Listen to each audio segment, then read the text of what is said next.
Good evening, everyone. Thank you for joining me. How are you?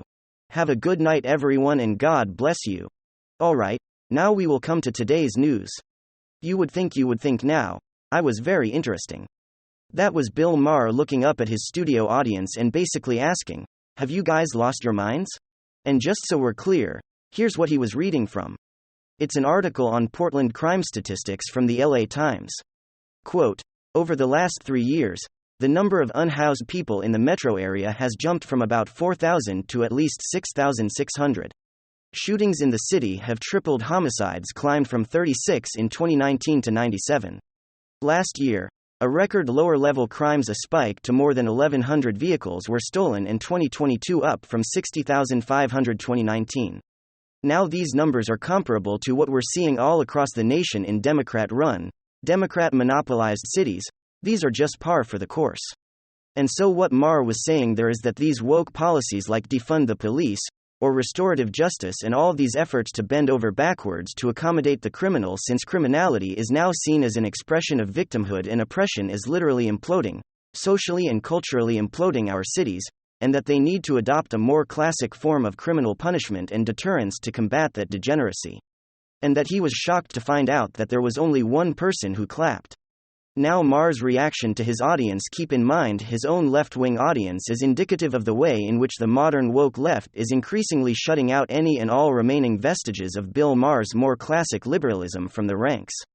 When CNN announced that they were going to be airing portions of Bill Maher's program in a desperate effort to try to boost their audience, the ultra-woke leftists over the Daily Beast actually questioned why CNN was platforming what they called the anti-vaxxer Bill Maher. They actually refer to him as an anti-vaxxer. I mean, the article goes on to compare more. I kid you not. They compare Bill Maher to Donald Trump, because they both gave platforms to the rabid anti-vaxxer Bobby Kennedy Jr. But that's just one example among many of how the woke left is treating classic liberals, neoliberals, no differently than they treat MAGA patriots. They see us collectively as an evil enemy that needs to be eradicated from the public and civic life. And so that of course raises the question, why does Bill Maher still vote with these people? When Elon Musk announced that he was, for the first time in his life, could vote a straight Republican ticket, Maher pushed back. He said he could never vote Republican because they didn't believe in climate change for democracy. I kid you not. This is a guy who tries to pass himself off as an intellectual, as the smartest guy in the room. But he said in effect that he could never vote Republican because Republicans don't want to inflict the horrors of green inflation on pre-industrial populations around the world so they starve, and because we are anti-democracy. It's so bizarre because the studies are out there, studies from the likes of British scholar Matthew Goodwin, who's documented survey after survey showing that nationalist populist Republicans want more democracy, not last. We want more referendums, we want more elections. We want more politicians to start taking seriously our concerns and actually represent us rather than rule us. I mean, it's so fascinating how all the damage of the left has done to election integrity is completely ignored by people like Maher. Why isn't he calling out all the secretaries of state or Democrat governors across the country that have intentionally infested our elections with ballot harvesting and mail-in ballots? Even though the bipartisan Carter Commission years ago warned against doing such, why isn't he calling up members of the American legacy media for launching what Barry Castleman referred to as a coup d'etat against Trump, deliberately suppressing the Hunter Biden laptop bombs or anything else that could have politically damaged Biden?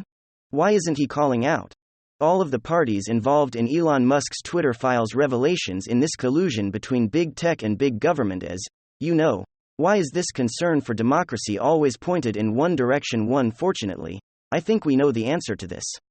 I think we all know the reason, today. When all is said and done, Bill Maher, at least it would appear, is a product of Hollywood.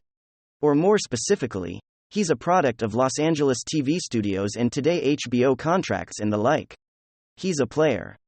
He's a player in a game, and the rules of the game are written and governed by liberals, most especially at HBO. He knows that while he can be critical of the woke, since wokeness is actually something despised even by many of those on the liberal left. While it can be critical of the woke and critical of the liberal left, he can't leave. He can't declare himself over and done with the left, even though they're increasingly marginalizing neoliberals like Bill Maher. In other words, he doesn't seem to have the freedom of someone like Dave Rubin, a lot of people forget, or they don't even realize the Rubin Report was actually an offshoot of the ultra-leftist Young Turks network. Rubin Som's very much a part of the liberal left. But then he noticed that the liberal left was actually turning into a radical cancel culture-obsessed mob hell-bent on banning speakers they don't agree with, prohibiting any words not approved as politically correct, condemning those who refuse to speak out against perceived social injustices. Right silences compliance. They put trigger warnings of books, on movies, on music, anything that might offend their woke sentiments, and he's suddenly realized these guys aren't liberals. These guys aren't progressives, they're regressives. They're not liberal. They're literally totalitarian in every sense of the word. And so we left the left, and his career's been amazing ever since. Maher doesn't seem to have that freedom. Maybe he does. But he certainly seems to be able to reconcile at this point his voting and party identification with empowering the very woke knots he so vociferates. So I'm not sure quite how he puts that together, then presuming that has a lot to do with the fact that his career is fully situated within a cultural context that simply doesn't allow him the freedom to fully emancipate himself from the woke left. We'll have to see, but there's no question Bill Maher, with every passing week, does seem to be coming to the very same realizations. People like Dave Rubin came to the left as increasingly no country for old liberals like Maher. Perhaps it is time for him to find a new political home. And then, some significant news. Maryland Democrat pushes bill to add an embedded tracker to all guns. Maryland delegates Pam Queen is pushing legislation that will require an embedded tracker to be added to firearms before they can be transferred in a sale. The bill says, quote, for the purpose of prohibiting a person from engaging in a certain book firearm transfer unless each firearm that is part of the transfer contains a certain tracker requiring a seller or other transfer who engages in a bulk firearm transfer to transmit to the Secretary of State Police certain information, providing that a violation of this act is a civil offense, requiring the Secretary to establish a certain database and generally relating to tracking technology for firearms. Bill HB 704 also makes clear that the tracking device is to be embedded in such a way that removing it will destroy the gun's functionality. The bill says that the tracking device is to be embedded so that it cannot be removed, disabled or destroyed without rendering it permanently inoperable or destroying the frame or receiver. National Shooting Sports Foundation's General Counsel Larry Keane commented on Queen's push to track firearms, saying, quote, not only is this a clear invasion of privacy rights and constitutional protections against illegal search and seizure. This is an idea that's not even technologically possible. This is a stuff of Hollywood and anti-gun politicians that don't understand the first thing about firearms or manufacturing processes. Durbin and Graham proposed DREAM Act amnesty for nearly 2 million illegal aliens. Lindsey Graham and Dick Durbin, who hold powerful positions on the Senate Judiciary Committee, reintroduced the amnesty after repeatedly proposing the plans since 2017. According to current estimates, the amnesty would allow almost 2 million illegal aliens enrolled and eligible for the Deferred Action for Childhood Arrivals DACA program to secure green cards and eventually naturalized American citizenship. Graham said DACA illegal aliens, quote, represents a class of illegal immigrants that have much public support because they were minors brought here by their parents and America has become their home. He continues, quote, to provide relief to this population, we must first convince Americans that the unending wave of illegal immigration will stop. Durbin suggested that amnesty for DACA illegal aliens is a matter of simple American fairness and justice before thanking Graham for his continued partnership in this important, quote, bipartisan effort. DACA amnesty would cost American taxpayers some $115 billion by opening Obamacare rolls to newly legalized illegal aliens. Meanwhile, the Congressional Budget Office has estimated that such amnesty would cost taxpayers $26 billion and 20 cents. 13 CBO analysis stated that the Gang of Eight amnesty plan would slightly push down wages for American workers. A 2020 CBO analysis stated that, quote, immigration has exerted downward pressure on the wages of relatively low-skilled workers who are already in the country regardless of their birthplace. 7 senators proposed ending tax subsidies for illegal migrants and finishing the border wall. 7 U.S. senators are sponsoring the Wall Act, which eliminates illegal migrant tax subsidies and uses the funds to finish the wall at the southern border. Quote, our immigration system has been broken for years. But the Biden administration's policies have created a crisis at our southern border, said Senator Mike Round. One of the sponsors, he continues, quote, Congress must take action if we were ever to find a long-term solution to strengthen our borders, fix the current border crisis, and make certain our legal immigration system adequately meets our workforce needs. Senator Katie Britt said in a news release, quote, "We need to seal and secure the border at ports of entry and between them through a combination of physical infrastructure, technology, equipment and personnel. An invaluable piece of this equation is finishing the wall on our southern border. The Wall Act, as part of a four-package bill that addresses the nation's border crisis rounds, is also co-sponsoring a resolution that would acknowledge a crisis at the border," he said in a news release. Also included is the Keep Our Communities Safe Act. The bill would end a policy that releases detainees in 6 months if no country accepts them from deportation. According to Rounds, the fourth bill would require migrants seeking asylum to do so at a U.S. embassy in Mexico or Canada. Ron DeSantis is expected to secure $10 million to fly illegal aliens to sanctuary cities.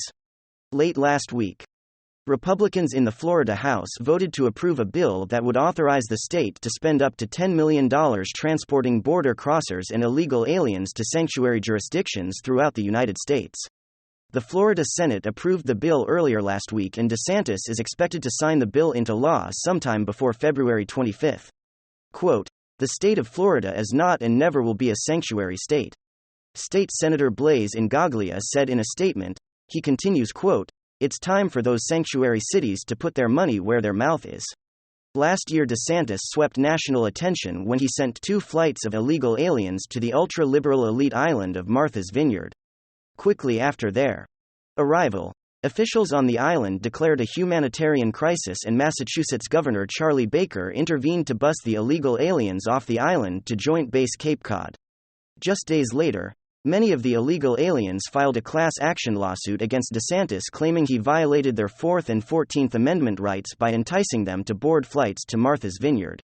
The legislation passed by the Florida legislature looks to fully fund and authorize such flights to sanctuary jurisdictions that have enacted laws to shield illegal aliens from arrest and deportation.